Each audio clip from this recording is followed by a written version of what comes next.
हाँ खालदा, ऐसी जगह है कि तुम्हें क्या बताऊं, हर तरफ नूर ही नूर। आई भैया, मेरा तो बिल्कुल दिल नहीं चाह रहा था कि मैं वहां से आऊं। हाँ वही तो। और पता है तुम्हें, खाना तो वो लजीज, ये बड़े बड़े चावल और भेड़ का वो चिकना चिकना चर्बी वाला गोश्त, अंदर भरे हुए चावल और उसके अंदर भी वो मेवे किशमिश विशमिश कि मैं बता नहीं सकती है। हाँ हाँ, लाई हूँ वो खजूर, जमजम, सब चीजें, तस्बीह सब लाई हूँ। अभी पैकेट बनाऊंगी। हाँ हाँ हाँ, अच्छा चलो चलो ठीक है, बाद में बात करते हैं। अल्लाह हाफिज। अब बताओ भाई, क्या हाल है मेरी बच्ची, क्या हाल है तुम्हारे? कैसी है मेरी बच्ची? बहुत याद किया मैंने तुम्हें और तुम्हारे लिए इतनी दुआएं की कि मैं बता नहीं सकती। ये बताओ क्या हुआ? भाई मम्मी, खुदा का शुक्र है कि किसी ने मुझसे बात तो की, वरना 2 दिन से कमरे में बंद बैठी हूँ। ऐसा लगता है जैसे मुझे कोई कोरोना हो गया, कोई वबाई मर्ज हो गया, बीमारी हो गई है। सब लोग मुझे हिकारत और नफरत की नजर से देख रहे हैं इस घर में। अच्छा अब बताओ हुआ क्या है? अब इसका मतलब है कि तुम पहले ही कुछ सुनगुन लेकर आई हो हैं, कुछ ना कुछ तो कहा है तुम्हें फुप्पो सास ने, बल्कि तुम आ गई, ये बड़ी बात है। मुझे तो लग रहा था कि तुम भी यही समझोगी कि नरगिस मर गई तुम्हारे लिए। अरे अल्लाह ना करे मरे तेरे दुश्मन। वो आराम से बात करो। अच्छा मेरी बात सुनो, बजिया ने मुझे तुम्हारे बारे में कुछ नहीं कहा और ना ही कुछ बताया है। हाँ हाँ, तो बताएंगे भी कैसे? जुल्म के पहाड़ तो वही तोड़ दिए मेरे ऊपर हैं। 2 कौड़ी की इज्जत कर दिया उन्होंने, मेरी कमरे तक महदूद कर दिया, मुझे नजर बंद कर दिया कमरे के अंदर। इसके बाद वो क्या बोलेंगी? अब इतना कुछ करने के बाद उनके पास कुछ बचा है बोलने के लिए? मुझे घर की सबसे बड़ी बहू, नजर बंद हो गई हूँ कमरे के अंदर। ये सब कुछ उन्हीं का तो किया धरा है, वरना किसी की मजाल है कि इस घर की बड़ी भाभी के साथ बदतमीजी कर सके। वैसे एक बात बता दूं मैं नरगिस, इस घर में कोई छोटा किसी से बदतमीजी नहीं करता, और तुम तो ठहरी इस घर की भाभी बड़ी, तो तुमसे तो कोई वैसे ही नहीं करेगा। हाँ, तो ये बात फुप्पो सास को नहीं पता? अरे भैया, तुम उनकी भाभी थोड़ी हो, उनकी तो बहू हो ना, तो वो कैसे मानेंगी? भाई एक बात बताओ, अगर तुमने उनकी तरफदारी करनी तो मुझसे क्यों पूछ रही हो क्या है क्या है क्या है? अरे भाई, अभी तक तो मैं तुम्हारी सुन रही हूँ, उनकी कौन सी तरफदारी कर दी मैंने? अब अपनी जानिब से धीरे धीरे मुझे आराम से बताओ कि क्या हुआ है। रहने दो, मुझे कोई बात नहीं करनी तुमसे, तुमने उन्हीं की साइड लेनी है। अरे बताओगी नहीं तो पता कैसे चलेगा? क्यों का धमाका हुआ है तुम्हारे सर के अंदर? अरे नरगिस, मेरी बात तो सुन ले भाई। सुनती नहीं है, उठाएगी मुझे। अब इसके पीछे पीछे जाऊं। नरगिस, अल्लाह का करम है डैडी, आप लोग साथ खैरियत से आ गए। अरे मैं तो बहुत परेशान थी। आए दिन खबरें चलती है ना, लोगों ने कुचल दिया।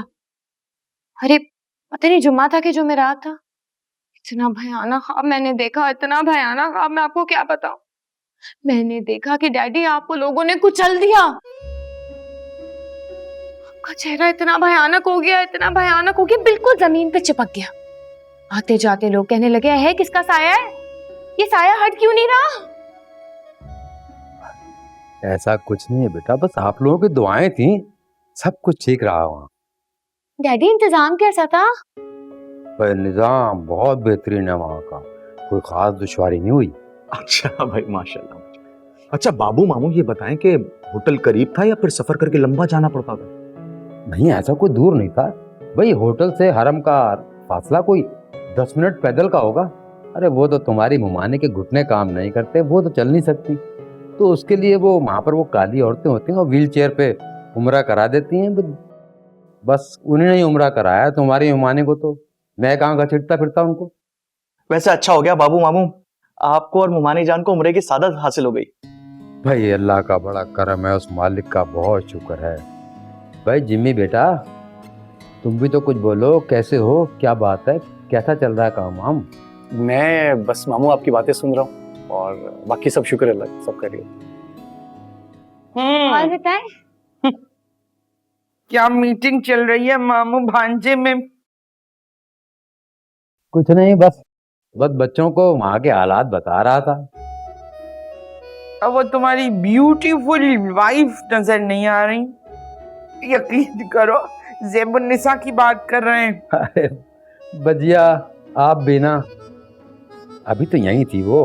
भाई एक बात है बजिया, भाई आप में और ज़ेबुन्निसा में ठनी हुई थी और अब बनी हुई है। ठनी बनी? वाह वाह वाह वाह। भाई ऐसा है कि जब भी उम्रे से कोई वापस आया है 15-20 दिन तक तो उसका जो बहुत सुरूर की कैफियत उसमें रहती है, बहुत ही नेक इंसान बनता है। 20 दिन के बाद हकीकत खुलती है। बस जब वो नेक हुई उसी में दोस्ती हो गई हमारी। भाई वैसे एक बात है, हमारी खूब खिदमत की है और हम भी कभी पीछे नहीं हटे उससे। आते जाते खामोशी से उसके हाथ में 100, 50, 500, 1000 पकड़ाते थे, अब वो गरीब खामोशी से ले लेती थी। भजिया एक बात है भाई, जैसे ही आपका पता चला ना उसको, वो तो बहुत फिक्रमंद हो गई और परेशान हो गई। वो कहने लगी भजिया के पास जाना है, भजिया के पास जाना है। अरे मैंने कहा ले चलते हैं। चलो अल्लाह का शुक्र है वो भी राह रास्त पर आई।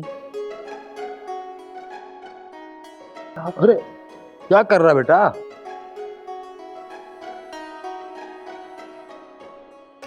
अरे वो क्या बच्चा भाई, बड़ा फर्माबरदार बच्चा है माशाल्लाह से।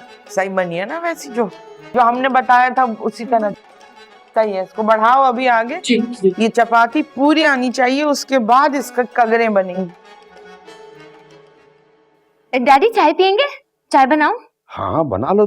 ए नहीं, चाय मत पिलाना इन्हें अभी। रोहू मछली का सालन खाया है, इस पे अगर वो चाय पियेंगे तो चाय में शामिल दूध की मिकदार इनकी बॉडी में जाके वो बुरा केमिकल रिएक्शन करेंगी कि पूरे बदन पे चकत्ते पड़ जाएंगे और मोहल्ले में लोग चितकबरे मामू कहते नहीं थकेंगे इनको। बिल्कुल चितकबरा। अरे भजिया भाई, आपकी भी मजाक करने की आदत नहीं गई अभी तक। चलो तुम लोग अब बातें करो, आते हम अंदर से। देखो अभी बढ़ेगा, घटाना नहीं अभी।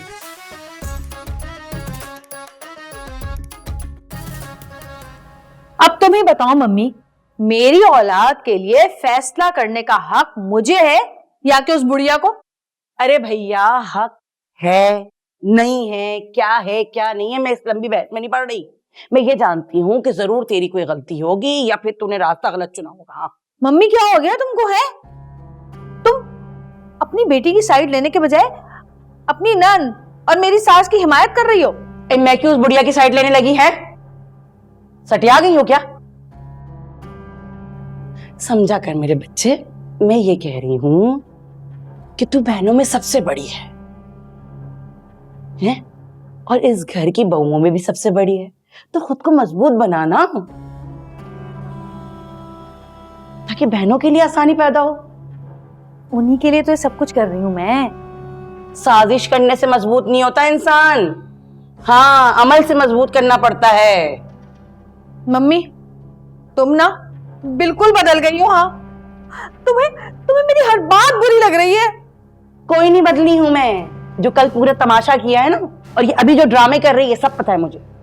वो फोन पे तू कह रही थी ना कि वो फैसला वगैरह सब मैंने पूछ लिया, सारा वाकया बताया मुझे फारिया ने।